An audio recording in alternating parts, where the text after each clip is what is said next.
Hi everyone, welcome to the February 16th edition of the TimeformUS Pacecast. I'm David Aragonin. I'll be joined in just a moment by my usual co-host, Craig Milkowski. This week on the podcast, we'll be taking a look back at last weekend's racing from a number of venues, focusing primarily on the Fairgrounds, where they ran their second in their series of three-year-old prep races, the Grade 2 Risen Star, the prep for their local final prep for the Kentucky Derby, the Louisiana Derby. This was the first in a series of 50-point qualifying preps for the Derby, and I think we're starting to see the cream rise to the top among these three-year-olds. It's looked like a pretty murky picture up until now, but we're starting to see some horses run some faster figures, start to distinguish themselves, so we'll talk about the horses that made a favorable impression in that Risen Star. But there were plenty of other stakes races on that Fairgrounds card on Saturday, including the Rachel Alexandra for the three-year-old fillies, Maxfield, that undefeated colt running in the mine shaft, and some others, including some maiden and allowance winners that are worth touching upon.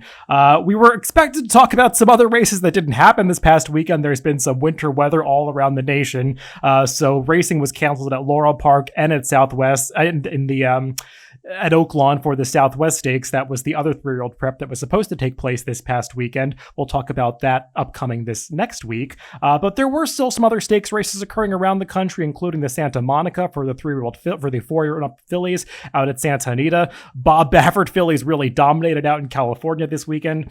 Then we'll wrap things up at Aqueduct, where there was a bias situation that's worth discussing that affected in particular one stakes race. And then at Gulfstream and Golden Gate, where there was one prep out in that synthetic course in California. We'll talk about that at the end of the podcast. But Craig, the focus really was at the Fairgrounds and the Risen Star. I think these three-year-olds really took a big step forward. Yeah, it was a very nice race. They proved the Lecomte was no fluke. We just kind of reversed the order of the top three. The 1, 2, 3 finishers in here ran 3, 2, 1 this time, and I thought it was a solid race. I will say it's a little bit tricky from a speed figure perspective. They had gotten a lot of rain at the Fairgrounds the day before. I think they even canceled the day before. Or maybe it was 2. I can't even remember now. But it was definitely dealing with some moisture, though the course was fast. I think there's not much doubt it was changing throughout the day. So currently we have Mandaloon getting a 113. I'm going to talk with my assistant who does the Fairgrounds about that, because we're going to talk about some of these other dirt routes later. And basically, there's a good case that could be made that this race could be 5 or 6 points faster, and maybe the Rachel Alexandra and the Mine Shaft 3, 4, maybe 5 points lower. But my assistant broke this one out and did it separately. It was run at a different distance, 1 1/8 miles, and since he does Fairgrounds regularly, I am going to consult with him, and maybe he knows something I don't, because they don't run 1 1/8 miles all that often there. But regardless of the figure, I think it was a really solid effort. Mandaloon was able to track what was a solid pace from an outside post and just wear down that Midnight Bourbon who was up front. I can't remember who the leader was at this time, but Mandaloon was just able to wear them all down and get the win. Yeah, I was impressed by the horses coming out of this race. All three from the Lecomte, they stepped forward and completed the trifecta here, and it feels like they all improved coming out of that race. I get what you're saying about the speed figure and how it was difficult, because if you go with a higher number, you are saying that the top three all did take big steps forward. But with three-year-olds at this time of year, I think we routinely see that. Horses improving significantly as they move along the Kentucky Derby trail. This is the time of year, especially with horses that are meant to make the Kentucky Derby, that they start to distinguish themselves from the rest of the other horses that are more ordinary. And I think that these horses did run a very fast race. Personally, I would regard this as the fastest prep that we've seen. Mandaloon, Proxy, and Midnight Bourbon, they had all kind of established that they were capable of running those speed figures around 110, and I think they all moved forward here at the 1 1/8 miles distance. Mandaloon in particular impressed me. Brad Cox put the blinkers on for this race. I know this was a horse that had a lot of hype surrounding him during his 2-year-old season, even though he hadn't really run that fast in his couple of juvenile races. The hype turned out to be right, because he's really improved since they stretched him out in distance. He was much more focused this time with the blinkers on, and I love the way he finished off this race. I don't think any of these horses that finished in the top three are going to have trouble with added distance. Mandaloun in particular has a really interesting pedigree, being by into Mischief, who can get a Kentucky Derby whenever. We saw that last year, though he's known as more of a sire of milers, 9 furlong type of horses. But on the dam side, there's real European turf pedigree here for Mandaloun, so he definitely has some stamina on the bottom side, so we'll be interested to see how he continues progressing. But Proxy put in his usual good effort. It seems like he's always right there at the finish. He's just a real gritty colt who's always grinding away. He's a relentless finisher, so nice to see him get the distance here. And Midnight Bourbon, I thought he lost nothing in defeat. The pace was not fast, but it was honest enough, and he put away the other horse that he was contesting the pace with, Right and Just, who faded away. And these three just drew off from the rest, and the reason that I think this was a very fast race, in addition to the fact that these three were visually impressive, were that there were some big gaps behind these horses back to the rest. 6 lengths back to that photo between Obesos and Senor Buscador, who previously had run a big number in the Springboard Mile. No surprise that he regressed a little bit here, especially given the way the race was run. We didn't see too many horses making big runs from the back of the pack, but I thought he ran just fine here in his 3-year-old debut, just missing out in that photo for 4th. And then after those, there were big gaps back to the rest of the field. I mean, some horses who had run well in the past lost this race by 15, 20, 25 lengths. And typically, I think that's a race that supports the notion that it should get a fast speed figure. So I'm looking forward to how these horses do down along the rest of the Derby trail. They're all supposed to move on to the Louisiana Derby, but it feels to me like these are 3 of the best horses we've seen so far. Yeah, and I have no issue like that. I'll certainly keep people posted if we make any changes. We like to get these figures out pretty quick, so the day after, and do the best we can. But we certainly look at them, and you kind of get a different perspective when you're able to look at all the horses in the charts and kind of see what you came up with. I mean, we see that in a different format already, but just seeing it in the charts is a whole new look, and sometimes it can be eye-opening. I do want to mention I did put out some stats about the post position. I had talked about on the forecast, it seemed like horses really struggle from the outside, and I was a little worried about Mandaloun drawing outside. But it turned out when I ran the numbers, that's not the case at all. The outside posts do just fine at the Fairgrounds in these 2-turn routes, so that really isn't an issue. Yeah, that's good information. And in a 1.125 race like this, where they have a longer run to that first turn, I think post position probably matters a little bit less, because we saw in this race, even horses like Mandaloun who were drawn out wide, they could get over enough so that ground loss wasn't too detrimental to them by the time they got to the turns. Moving on to that prep for the Kentucky Oaks run right before the Risen Star, the Rachel Alexandra, as the 2 fillies that finished 1st and 2nd in the Goldenrod at Churchill Downs at the end of last year, both making their first starts as 3-year-olds off layoffs here, and the order of finish was reversed, but I don't think either of these fillies lost anything, or both of them rather instead gained as they finished far ahead of the rest here. And I think it was a tale of 2 trips. While Travel Column didn't really encounter that much adversity, you just couldn't have asked for a better trip than Joe Talamo orchestrated for the winner, Clairiere. Yeah, for sure. I think she definitely got the better trip. Travel Column was kind of stuck in that chase position, one that I never particularly liked. The horse sitting second behind a horse that's kind of running away on the front end, as Off We Go did for Mitchell Morrill, made it to the inside, opened up a big gap on the field. And I'm just never a fan of that horse sitting second. It seems to be a bad tactical spot, and Clairiere just did everything right. Made a nice finish and was able to wear her down late. She got a 106 TimeformUS speed figure, so she improved 5 points. Travel Column got a 105. Again, this would be affected if I decide to change that Risen Star stakes. It would probably be 3 or 4 points lower, which would be right in line what they ran. It would mean they hadn't really improved off their last, which is certainly possible. Just going to have to look at that whole picture, and we'll get back to people on that. But I thought this was a decent enough effort, but I do think the fillies have a long way to go here, this group, to catch up with the ones we saw as 2-year-olds if they come back in that same kind of form they were on at the end of 2020. Yeah, I agree with that. I mean, it was sort of an oddly run race. You had that long shot just run off on the front end, and I agree with you. I think that put Travel Column in a bit of a difficult position.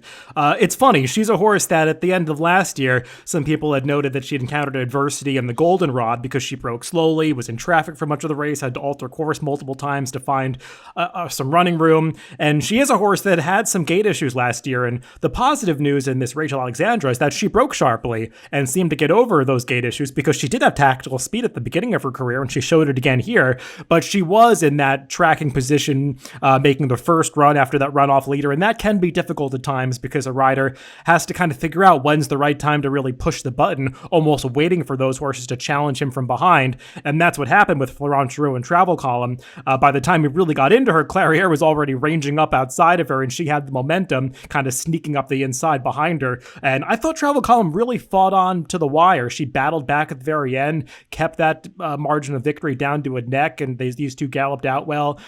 So I think they're two nice fillies. It remains to be seen if they can take that step forward and run some faster speed figures down the line, but certainly a good starting point for their 3-year-old campaigns. Moving on to that other dirt route stakes that we saw at Fairgrounds on Saturday for the older horses, the Grade 3 Mineshaft. And the star attraction here was obviously the undefeated Maxfield, who improved his undefeated record to 5 for 5 now. This horse, he has not faced the toughest challenges in his 2 starts at the Fairgrounds this winter, but he certainly looked good winning these races, and I think now it's time to see what he can do against some of the best horses in the country. Yeah, I thought this was a pretty impressive effort. I mean, I think it's about what you'd expect. He was 3 to 5 in the race, and it was kind of an oddly run race in that Dinar, a horse who had never been anywhere near the early lead in his entire career, opened up a huge lead and was basically ignored by the rest of the field. And just when he collapsed, everybody kind of came running, and Maxfield proved he's good. We talked about that last time where he was up close to the pace, but that was more a function of a really slow pace that day. I do think he's a horse who's going to want to come from behind like he did here. He was last early, but I wouldn't call him a plotter because he made, a pretty big move where he caught up to the pack pretty quick from way back. And, I think he's definitely got to be right up at the top of the of pretty unimpressive older horse division so far. Now, maybe we'll get some clarity as we get some bigger races overseas. I guess the Saudi races coming up, then we'll have Dubai and get some bigger races back here at Oaklawn and at Santa Anita. But for now, I mean, I guess you got to consider him right up there with the rest. As for the speed figure, he got a 122 TimeformUS speed figure, like the Rachel Alexandra. That could come down a few points. And again, looking at the chart, it kind of makes sense that it could come down a few points when you look at the other horses. They all basically ran a few points higher, at least the top 4, than what they've been running. So it's going to be a close call on that, but as far as Maxfield goes, I don't think it makes a whole lot of difference whether he ran a 118 or a 122 in this spot. I mean, he's a good horse, and I still don't know if we've seen the best of him. Yeah, I agree with that. I mean, you kind of have to remind yourself that this was just the 5th start of his career. He's still very lightly raced, even though he's a 4-year-old now, and he's sort of been in the conversation for so long. He hasn't actually run that much. And I agree with what you said about how handy he is. He's not really a deep closer. He's got some tactical speed. We saw it when he won the Tenacious last time. But even in this race, I mean, even though he was far back early, he moved into the race very easily at the midpoint for Florent Giroux and was in position to take it over by the time they got to the quarter pole. And not to say that he could have won by a lot more than 3 lengths. I'm not saying that because it's not like he was geared down so dramatically at the end. But he was just in command of this race through the entire stretch run. And as I said at the top, I think now it's time to see what he can do against some tougher horses because he's been in that conversation as being one of the top horses in this crop, but he hasn't really gotten that acid test yet. So it's time to see. Being that he's owned by Godolphin, I know that they're considering taking him to the Dubai World Cup. I mean, it seems like the temptation would have to be pretty great there, given who the owner is. It's just, I think, a matter of whether they want to run back in that big of a race in March. He is a horse that's had plenty of physical issues in the past. How long would it take him to recover from a trip to Dubai? I think those are all considerations that the connections are taking into account. But I wouldn't be surprised if he moved up to that kind of race next of that stature because that's where he belongs. Moving over to the turf course at the Fairgrounds for the Grade 3 Fairgrounds Stakes, run right between the Mineshaft and the Rage Alexandra. This one produced a pretty massive upset, as I believe the longest shot on the board got the job done in Captivating Moon. A horse who had concentrated primarily on dirt races in his recent starts came back to the turf here for the first time since really the beginning of his career and got the job done, though I think both the pace and the turf condition had a lot to do with this wacky result. Yeah, they did. I think I had mentioned on the forecast, I can't remember, that I was glad to see him getting back onto his best surface because I think that's clearly turf. But I wasn't smart enough to bet him at 43-1. I still thought he was a bit over his head in here. But it was kind of a cool story because he's a horse who just always shows up in these fairground stakes races. He's usually entered in multiple races. His trainer picks one, and he nailed this one. He got a perfect setup. This race completely fell apart. All the fractions are coded in red. The turf was listed, I think, as soft, though it says yielding in the chart. And honestly, based on the times, I would say it was more like a good turf. It certainly wasn't firm, but it wasn't the soft turf that we thought we were going to get on Saturday morning, I don't think. But when you look at the chart and just see where the horses who ran well were early, it's pretty clear this race just completely collapsed in a pretty rare thing. Factor this in Spectacular Gem, who ran 5th and 6th, actually have better speed figures than the winner. They got low 120s, where the winner, Captivating Moon, got a 117. But it's one of those, unless they run back on a similar surface, I don't know how much utility a race like this has going forward when you handicap. But as a fan, I was happy to see a horse like him win at a big price, even though I didn't have him.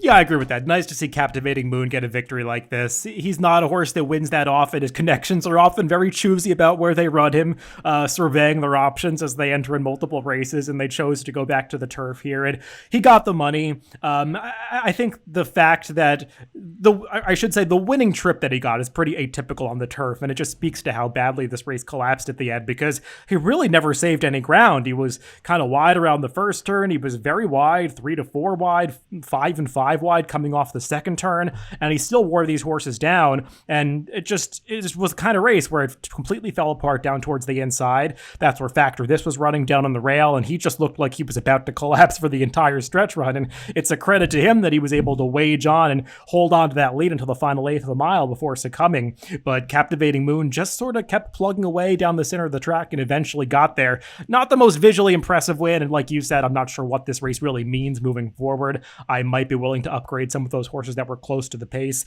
but still nice to see this horse get a victory. Yeah, I do wonder how much of it was the pace and how much of it was the inside of the course. Maybe was just a bog down there as compared to the outside, because you just said Captivating Moon lost a ton of ground, but in the end that might have actually been the best place to go. But they didn't run they only ran one other race on the turf course, so it's kind of tough to draw any broad conclusions. And that other turf race that they ran on that course was the other stakes on the card, the Al Stall Memorial for the fillies and mares, going a mile and a 16th. And the two major players in here again were Dolica and Secret Message, and it's like these two take turns showing up. When one wins the race, the other kind of is nowhere and disappoints, and they take turns doing that. This time it was Dolica's turn to rebound, and she got to the winner's circle here for who else but trainer Al Stall Jr. Yeah, I thought she ran pretty well. That was interesting that his dad was the race name for his dad. He was able to win, and solid effort. 114 TimeformUS speed figure for both the winner and the runner-up, Temple Terror. A solid enough race for listed, I guess, about what you'd expect for these fillies, but not ones I'd be looking to jump into the graded stakes competition with any real success. Maybe grade 3 or so if you find the right spot, but not the strongest field. I mean, at this point, I think we know what Dolica is, along with some of the others in here, and that's about it. Not a whole lot to add to this one for me. Yeah, I mean, the one note that I have was a trip note about the horse that I thought was interesting at a price, Joy Epifora, who was 23-1 in here. Just kind of frustrating to watch because it looked like she had a lot of horse coming into the stretch, and James Graham was trying to thread the eye of the needle coming in between Dolica and that tiring His Glory, and it wasn't really anybody's fault. The hole just kind of closed up right as he got to it, and she had to steady, lost all her momentum. Perhaps she would have won the race. It's hard to really say because she was robbed of her momentum at that critical point in the race, but she definitely outran her odds. odds. But as you said, I don't think this race is going to have too many implications on some of the graded stakes that we'll see in this division later in the year. Moving on to a race that was originally scheduled for the turf, but was run on the dirt course, and that was the Turf Sprint, the Colonel Power, which was instead run at 5.5 furlongs on the main track. And Just Might, who looked like he might control this race on the front end, and kind of somewhat surprisingly wasn't the favorite here, he just ran this field off their feet. He had handled the dirt in the past and got back to those best dirt performances this time.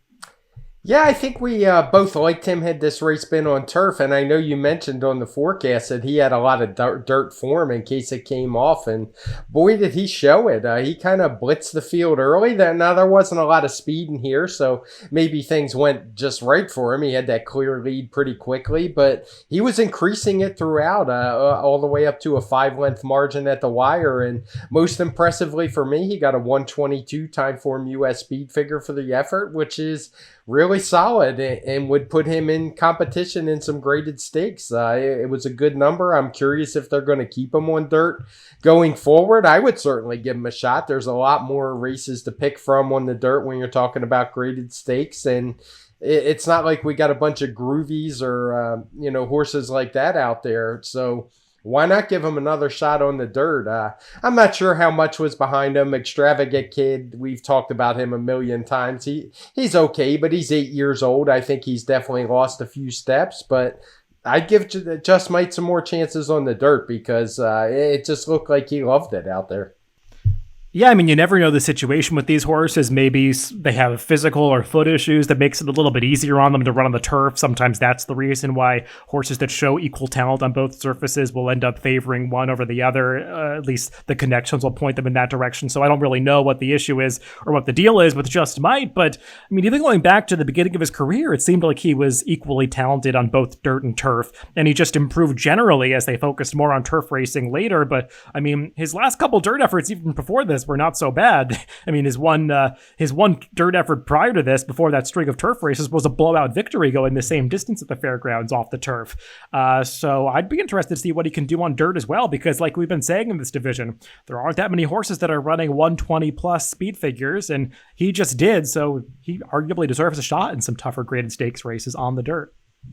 Finishing up the Fairgrounds with a couple non-stakes races. The first race of the day was a maiden event for the 3-year-old fillies going 6 furlongs, and we saw a pretty impressive first-time starter for Al Stall, Caribbean Caper, who stalked the pace and ran off to a runaway victory very impressively.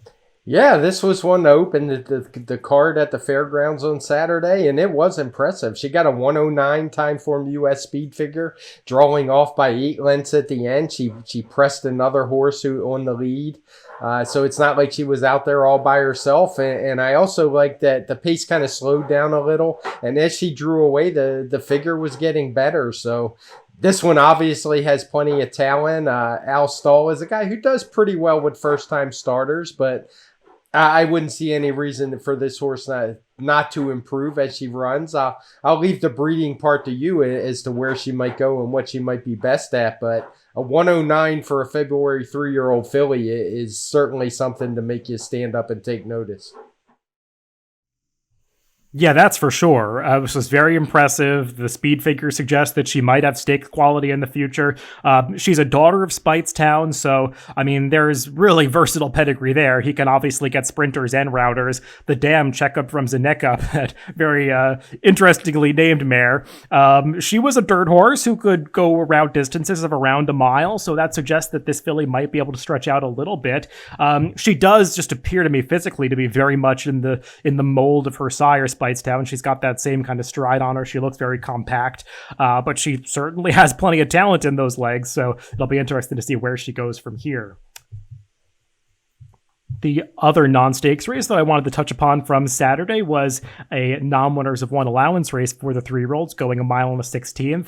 And the Steve Asmussen son of American Pharaoh, Big Lake, got the job done here over the Tom Amos trained Defeater. These two separated themselves from the rest of the field. Very different trips for these two colts, but I think they both ran well within the context of the race. Yeah, Big Lake got a 104 TimeformUS speed figure for the win. It's quite a bit off of what we saw later on in the Risen Star, but you could kind of expect that. I was a little surprised you picked this one, so let me hear why you did.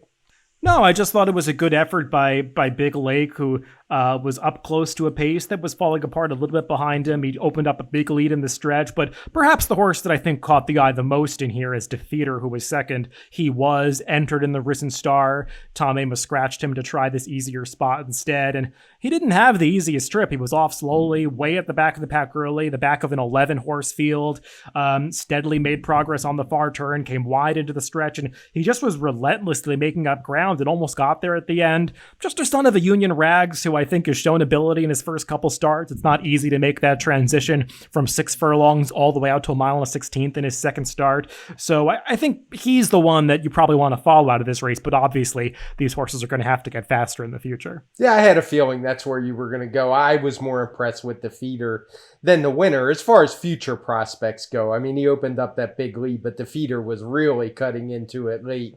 I mean, if the race was another 20 yards, I think he probably reels them in pretty easily. So he was certainly finishing it off strong. But I'd just say he got 100 in second, so some room to go. But it was only his second lifetime start. And as you mentioned in the podcast early, these 3-year-olds can improve pretty quickly. So this is the kind of finish you want to see when you look for that kind of improvement.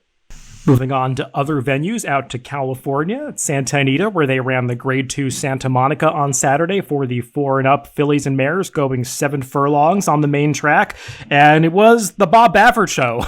Baffert just knows how to get these horses to peak for the big races, and that's what he did with all 3 of his fillies in here. Murneef, who was coming out of a 3rd place finish in the La Brea last time, along with the runner-up Golden Principle, who had finished 1 spot ahead of her. They reversed that decision in this Santa Monica, a race where the pace pretty much held together and nobody did much running from the back of the pack.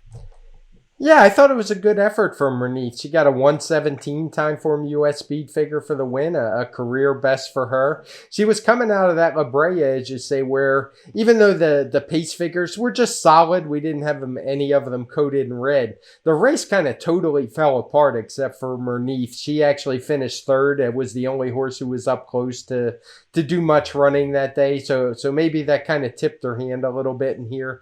But I thought this was a really good effort from her and promising for a daughter of American Pharaoh.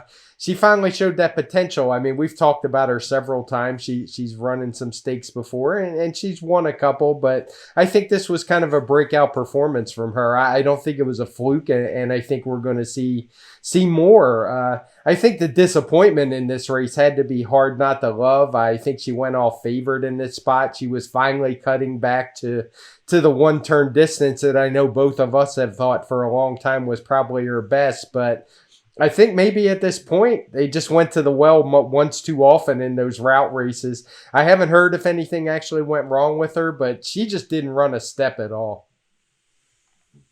Yeah, she was the big disappointment here. And even if she was in form in this race, which she clearly wasn't, I don't think that kind of trip was going to work out for her, where she dropped out the back early, was far behind even the second to last horse, because nobody did much running from the back of the pack. So I don't think it's a big surprise that she wasn't successful, though you might have wanted to see her pass a few more to at least get up for a minor placing here.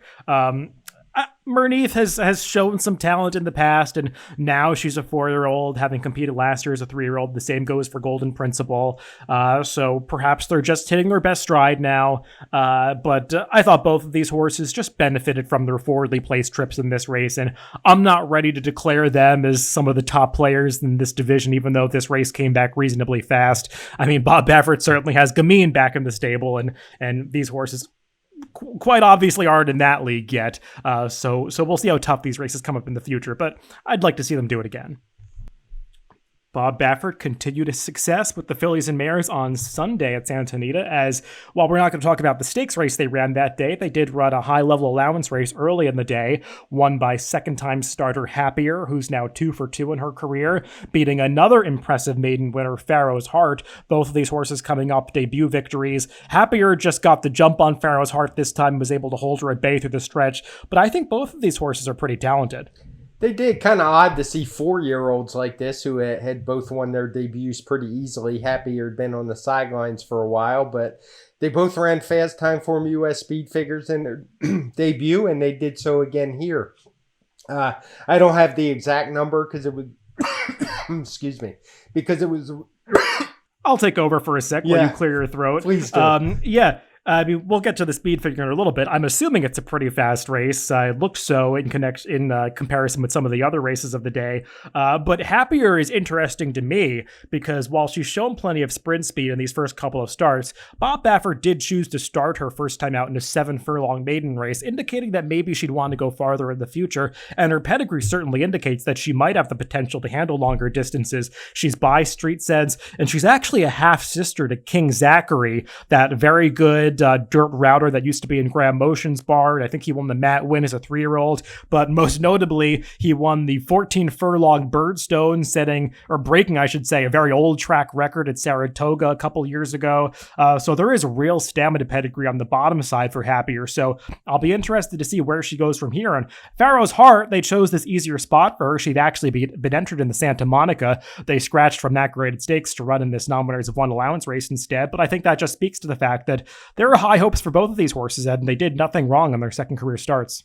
My guess would be Happier's going to get around a 113 TimeformUS speed figure for the race. We do have it as slow paced. I would think there's going to be some blue fractions in there, and Pharaoh's Heart is probably going to get the same figure or maybe just a point higher at 114. Due to that pace that favored Happier quite a bit, but it was a pretty decent gap back to the rest of them, and it looks like a solid race for me, and I would assume both of these will be heading into stakes competition soon. Happier, as you said, probably wants some longer distances. Pharaoh's Heart, did I miss that? What do you think about her in distance-wise? I didn't look it up before this show. I remember talking about her maiden victory, and I think she has a pretty versatile pedigree. Obviously, she's a daughter of American Pharoah, and they seem to be able to run over any distance on any surface. So we'll see. Obviously, they envision her as a one-turn horse for now, having entered her in that Santa Monica, but we'll see if she can stretch out as well. Moving on to Aqueduct, where this past weekend, I think as much as the performances, we have to talk about the way the track was playing with regard to these races we're going to talk about, beginning with the Gander, which was run on Sunday, this one for the New York bred 3-year-olds. And typically I wouldn't talk about one of these races for New York breds, but I think we saw a horse that is very soon going to be facing open company, and that's the winner, Nicky the Vest, for Jonathan Thomas. This is a son of Run Happy, who's now 2 for 2 in his career, both of his wins having come around the one-turn mile at Aqueduct, and he just absolutely decimated this field. Yeah, it was an impressive performance. We had talked about his debut win where he ran a 106 TimeformUS speed figure, and he ran a 107 on this day, winning by almost a dozen lengths. So this is one impressive New York bred for sure. Just a 3-year-old, so I'm not sure what the plans are with him, if they're going to try open company or keep him in with the state breds, but it wouldn't surprise me if he could compete with open company because he looks really good so far. As far as the track goes, I mean, I'll leave that mostly to you. I was pretty surprised to see on this day that we have it coded in blue as not very good for speed, because I think what you're going to say and what was pretty obvious is the rail was definitely the place to be. But I almost wonder if with most of the jockeys seemingly aware, if they're just going too fast and it's leaving horses up front on the inside vulnerable and they drift, and it seems like we just see a lot of closers shooting through on the inside to get these wins. Well, I think that just goes to show that there is this common misconception that rail bias days are speed biases, and that's not the case. You have to look at the underlying cause, and when the rail path is yielding a significant advantage, it doesn't really matter if a horse is on the lead or behind. As long as they're able to stay on the rail for their entire trip, they're able to reap the rewards from that advantageous path. And it does stand to reason that very often these rail bias days will produce plenty of gate to wire winners, because just watching many races, you'll notice that the speed horse does often gravitate towards the inside and is able to secure that rail path, and others have to come around that horse to pass him. But sometimes horses come off the rail and horses that are racing behind are able to come up it, and we saw some of that on Sunday at Aqueduct. But the rail bias, I mean, you don't just have to look at Sunday's card. Saturday, Sunday, and Monday at Aqueduct. The rail was so obviously the place to be. Race after race, horses that rode the rail were just scooting right up there, running away in the stretch, passing horses on the rail. It just seemed to be where you had to be racing to have any success over these 3 days. And that's why it's all the more impressive to me that Nicky DeVest ran the race that he did, because we did not see too many horses stalking in even the two path for most of their trip and be successful. And Nicky DeVest was not on the rail for the first 6 furlongs of this mile race. He was stalking outside of Lobster, who was second. And while Nicky DeVest did get into that 1.5 path, I would say, on the stretch of this race, most horses that were off the rail for the first 3/4 of any race they were in were not successful over this 3-day period. And horses that were off the rail seemed to be hindered from running their best speed figures. So I would say it stands to reason that Nicky DeVest would have run a much higher number if he'd been able to get to the rail earlier. So I'm even willing to upgrade this 107 Timeformula speed figure that he earned, despite the fact that he already won by 12 lengths. And just looking at this race, I think it exemplifies how advantageous the rail was, because Lobster, who was second, looked like he was totally finished when Nicky DeVest put him away at the top of the stretch, yet somehow he held on for second because all those horses that were chasing outside were unable to even get by him for the runner-up spot. And we'll see more of that as we talk about some of these other races from Aqueduct. Yeah, what I found interesting, too, was when Nicky DeVest finally was able to clear Lobster, Kendrick Carmouche obviously is one of the riders that knows, because he steered him to the inside to make sure that he was not getting past, even though it turned out that was never going to happen the way he ran off. But he wasn't leaving any opening for anybody to come in and got his guy on the best ground. And I know people have had a lot of fun, poking at Run Happy as not having a lot of success after the big media campaign that he's had. And while I don't want to go overboard praising Run Happy, as some people have, because he's had one horse or a couple now that have been successful or might make entries into the Derby Trail, it is nice to see this horse do well for a horse who was as talented as Run Happy was. I don't think anybody would dispute that he was just an exceptional sprinter on the racetrack. And the connections are talking about maybe trying the Gotham in 3 weeks. And based on his couple performances against New York breds, I think he belongs in a spot like that. Yeah, it would be interesting to see for sure, and I certainly couldn't fault them for taking a shot off this effort. Just mentioning a couple more allowance races from this past weekend at Aqueduct. One of those on Saturday was won by Mitres Porciento, a horse who has shown some improved form since coming into the American Cantor Mossy Barn. A pretty clever claim at Keeneland last year. He had a big win in December, winning one of the best speed figures of his career. Regressed a little bit last time, but showed that race 2-back was no fluke here, as he got the victory over a pretty good field, including Wicked Trick, who for Linda Rice got back on track after having gone off form last year. Yeah, and he was another horse who didn't spend a whole lot of time on the rail, if I remember right. And he wound up with a 116 Timeformula speed figure, which is pretty much what he ran the last 2 times out, a little higher, a little lower. So yeah, I thought it was a really good race for him. Not sure where they're going to go with him next. There's not a whole lot of spots to run horses this good in races that don't have a name. So I would imagine they're going to have to find the stakes for him pretty soon. And based on his current form, he certainly looks like he can compete. And as you mentioned, Wicked Trick, it's good to see his last race wasn't too good when he had come off a pretty decent layoff, had another layoff, and it seems like whatever was wrong last time was fixed, because he looked to be back in good form as well.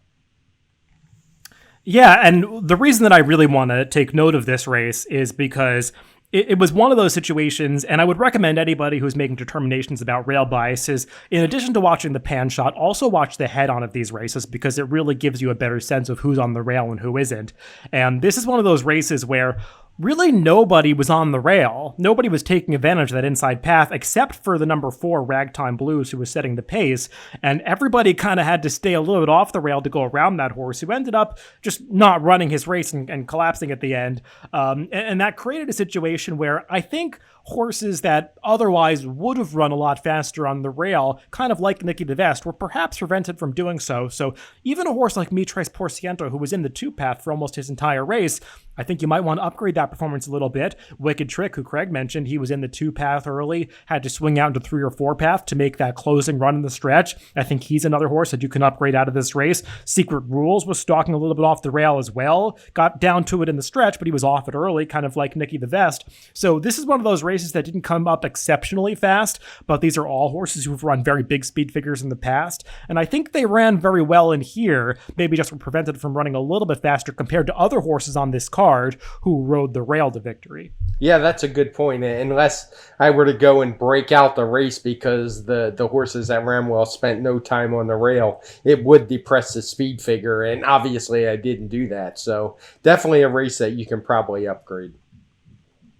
And I should say, I'm planning on recording a Horses to Watch episode this weekend, which will be out on DRF.com and DRF's YouTube channel, where I often talk about trip horses from New York, and I'll do an entire segment on this 3-day weekend where just talking about how to look for horses that were against bias situations. I think this is a great example to use, this 3-day period of time at Aqueduct. One more race to talk about from Aqueduct, just because I'm kind of curious to know what Craig did with this race from a speed figure standpoint. I don't know if you have it yet even. It's a race from just yesterday on Monday. Bustin Timberlake, a New York bred allowance winner, just a non-winners of one allowance winner at that. He won this race off by many lengths and actually ran faster than stakes horses on the card. Yeah, unfortunately, I'm going to have to disappoint you here a little bit. Not because I didn't try to make a speed figure and figure out what I was going to do before the show, because I did, but it's one of those Aqueduct days that we talked about last time on the Pacecast last week, where I just don't even want to fathom a guess at this point. The track seemed to be pretty erratic throughout the day. As far as his figure, I mean, it could be anywhere from I'd say 108 to a 120. It's that big of a swing. So it's just going to kind of depend. I need to sit down and take a closer look. I didn't want to rush it for the show. And, you know, if people don't know what I'm talking about, listen to kind of the end of the show last week where we talk about the Aqueduct speed figures. But it was just one that it's a really tricky day. Yeah, and in addition to the fact that Aqueduct does produce some wacky speed figures, this is another race where there was a strong rail bias. Bustin Timberlake, the winner of this race, was on the rail for probably about 4.5 of the 6 furlongs of this race, so he was able to get that advantage of racing down inside. And you do see horses that ride the rail in these races just run career best speed figures. So I think it's possible that he ran a very high number, but I'm not sure about that. I think it has to depend on how the horses behind him did as well. But I'll be interested to see how it comes back, because I wasn't so much going to disagree with whatever decision you made, Craig. I don't have a strong opinion about it. It was just a race that was very fast compared to the stakes on the card. So we'll have to see how these horses do in the future. Moving on to Gulfstream Park, where they had a couple of graded stakes on Saturday. The Grade 3 Gulfstream Park Sprint on the dirt was won by Mischievous Alex, a horse who had shown a lot of talent as a 3-year-old. Now he's in Saffie Joseph's barn in Florida, had a big return against Allowance Company last time, and got back to the stakes winner circle here. Yeah, it was a decent enough effort for him. He got a 118 TimeformUS speed figure after a 122 last time. I think it was only a 4-horse field, and the horse who looked like maybe he had some speed in here, Wind to Change, didn't show up at all. So it was kind of like a paid workout, really, when you look at the other horses in the field. I'll be honest, I'm a little bit dubious about him. He's kind of got that name recognition because he was on the Derby Trail last year, and when he shows up, if he shows up and starts moving into graded stakes and facing some graded stakes horses, I'm going to take a shot against him, because I personally, despite the numbers, which seem okay, I just haven't been that impressed, and I think he's a horse I'm going to be betting against. Yeah, I certainly was not overly impressed by this race. I think, in retrospect, the allowance race he was coming out of might have turned out to be tougher than this one, because, as you said, one of his main rivals just didn't show up at all after he broke slowly, and the other two just weren't in his league. So it turned out to be a pretty easy race for Mischievous Alex, more of a paid workout kind of thing. So we'll see where he goes from here. I think he had shown potential in his prior allowance victory that he might have taken a step forward as a 4-year-old, but he's going to have to prove it against tougher company. Moving on to the turf course for the Grade 3 Gulfstream Park Turf Sprint, we saw Leinster, who was coming off a very good 3rd place finish in the Breeders' Cup Turf Sprint last year, making his first start of 2021, and maybe had to work a little bit harder than some people expected to get up for the victory at 2-5. Yeah, it was, I'll be honest, I expected him to win a little bit easier than he did, but that said, watching the race live, I never got the impression he wasn't going to win. Maybe 5 furlongs is just a little bit too short for him. He got a 1:16 Timeform US speed figure for the win. Most of his better numbers have come at longer distances, 5.5, even 6. So I'm not going to knock his performance at all. I think he ran just fine, and he is one of our better turf sprinters. He's as consistent as they come. He wins more than his share of races, so no knocks for me, and I expect him to be competitive anywhere he shows up. I would just prefer it be a little bit longer than that's 5 furlongs. One of the most interesting races to discuss from last week at Gulfstream Park was a Saturday allowance race that was run right before that Gulfstream Park sprint. And this one was won by Flying Scotsman, a horse that I don't think we've talked about on this Pacecast maybe ever, because we weren't doing this back in 2018 when he was taking that 2-year-old turf division by storm. But he had been off form for a long time, and just suddenly he popped up with the kind of performance that we probably expected out of him when he was a 3-year-old 2 years ago. Now in the barn of Jack Sisterson, seems to be hitting on all cylinders, though the big no-show in this race, it should be noted, was the heavy favorite Structor, who was coming off a long layoff, and it seems like whatever kept him out for so long maybe took its toll on him.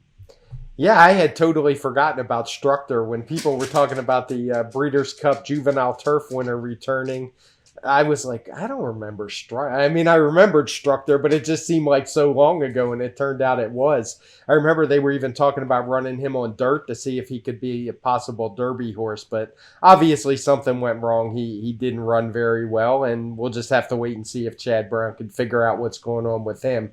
As for Flying Scotsman, I had totally forgotten that he had that 2-year-old boom where he won a maiden race nicely, then stepped right in the stakes company and won, and kind of hasn't done any running at all since, but he came back from a long layoff last time. He ran a 1:15 Timeform US speed figure when finishing in the middle of the pack in that Grade 3 tropical turf that Ride a Comet won. But maybe that signaled better things to come, because that was a career best, and it sure did. He sure did produce another career best here with a 1:23 Timeform US speed figure. I'm going to have to check and see why we don't have pace figures for this race, because I know I uploaded them. I suspect it has to do with the fact that there are no fractions in the PPs. It's a really odd situation. I haven't been able to get a straight answer yet, where when the rail is way out at Gulfstream and you watch the races, the times seem to be fine and they seem to be working. When I time them from video, the times on the screen seem fine.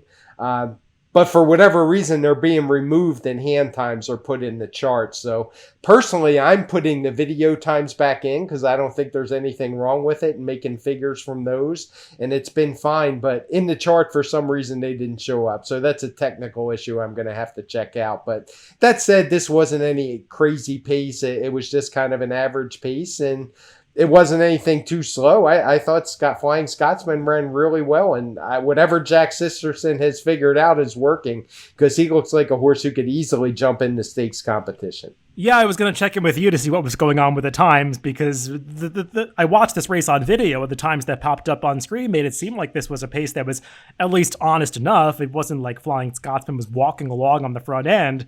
But as you said, it seems like they hand-timed this race. I guess they hand-timed it from the start, with the run-up included, because the time they put in the chart is so much slower than what showed up on the screen. So I don't really know what that means, and it's hard to really assess these races without knowing what the pace was. But I'll trust you that it kind of looked like the times that went up on the screen weren't so obviously wrong. So we'll see. At least they didn't look outlandish to me. So I'll be interested to hear more about that. Yeah, they were fine, and the pace figures would basically be just a tiny bit higher than the speed figures. So not easy. That's not easy for leaders on the turf. That's why I say I think he ran a solid race.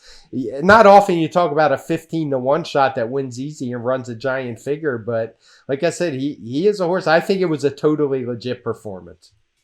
I agree. The runner-up in this race, Ever Dangerous, was a stakes winner from last year. It's not like his performance came out of nowhere. He had run these kinds of races in the past, so it looks legitimate to me as well. Finishing things up on this podcast with one more Kentucky Derby prep, I suppose, though I don't think this is a race that many would regard as likely to produce starters for the Kentucky Derby, that being the El Camino Real Derby on synthetic out at Golden Gate. This one was won by a pretty good horse, though, in Ron Bauer. He was grade 1 placed as a 2-year-old, 5th in the Breeders' Cup Juvenile, so he has some credentials, though I'm just not sure what his performance in this race really means. Yeah, it's really hard to say on this surface because it's just so different. We're going to have a couple preps at Turfway, and I think it's been quite a while since we've had a synthetic a horse who's been campaigning on synthetic do much damage in the Derby. So until we see the form reproduced on dirt, I'm going to kind of take it with a grain of salt. Ron Bauer got a 110 TimeformUS speed figure, so solid enough. It was a race that we have all the fractions coded in red, and if there was like a fiery kind of red that we could use, I would use that because the race just completely fell apart. Even the horses who were back in the pack ran much too fast early, and Ron Bauer was able to take full advantage. It's kind of, if you watch the replay of this race, I mean, it doesn't look like he's running much at all towards the end. He just kind of grinds everybody down because really they were all stopping. Yeah, he made that big run from the back of the pack, but there was a long shot leader that seemed like he was eventually going to come back to the field, and he did. And he beat a filly who was game to be second here, but she was just kind of an average listed style turf horse coming into this race, so it's hard to really know where she belongs in the grand scheme of things as far as even the Oaks or the Derby. And we'll see where these horses go from here. There is another synth prep coming up, that Jeff Ruby Stakes, that I guess some of these horses might want to look at, like Ron Bauer, if they want to get into the Derby. That is a race that this year is offering 100 points to the winner to get in, so we almost definitely will have to deal with some synthetic horses racing in the Derby this year. And Churchill Downs has the right to do that. They own Ellis Park now, or I should say Turfway Park now, so that's a race that is going to be in the conversation for the Kentucky Derby this year. So we'll see what happens with that, but I'm just never really sure what to do with these horses when they come back to dirt. Yeah, and I think the Battaglia Memorial is even a points race this year, if I remember right. Obviously not to the level of the Jeff Ruby Stakes. Now, I do want to note that when I looked at the figures for this, I didn't do this day, but you do see, circling back to the very beginning of the podcast, some pretty big jumps from the horses running second, third, and fourth. But when I looked at the worksheet, there were several routes on the day. It was consistent throughout, so I see why the figure came back how it did for all the horses in here. But it's just kind of, it will be brought up in our discussion about the Risen Star. So I'm going to get to work on that when we're done recording this, see what my partner thinks. And like I said, I'll let everybody know. All right, sounds good. Well, plenty to look forward to after some of the 3-year-old performances this week, and we'll be looking forward to some more 3-year-olds next week and later this week, actually, when we do our handicapping on the TimeformUS forecast. I imagine we'll be focusing on that rescheduled Oaklawn card while they're run the Southwest, as well as some other stakes races. Let me interrupt you, David. They've already canceled. Okay. They've already canceled next weekend at Oaklawn. Oh, okay. So not sure what's going to happen there. I don't think they've come out with the plans, but they've already scrapped the whole weekend. Somehow I missed that news, and that's unfortunate. I know that there is some unusual winter weather taking place in the middle of the country, so that's totally understandable, but there'll probably be other racing to discuss. I don't know if Laurel's made an announcement yet, but I know they're looking to reschedule that General George card, so we'll see about that. And there's even the Saudi Cup this weekend. I don't know if that's really going to be interesting from a handicapping standpoint, but I think that's definitely a race that'll have implications on some divisions later this year, so we can even touch upon that. So we'll find something interesting to discuss for the TimeformUS forecast later this week. Remember, you can always catch us on DRF.com, Spotify, iTunes, YouTube, and SoundCloud. Wherever you get your podcast, just make sure to subscribe to the Daily Racing Form channel. Thanks for listening this week, and stay tuned for that TimeformUS forecast on Friday.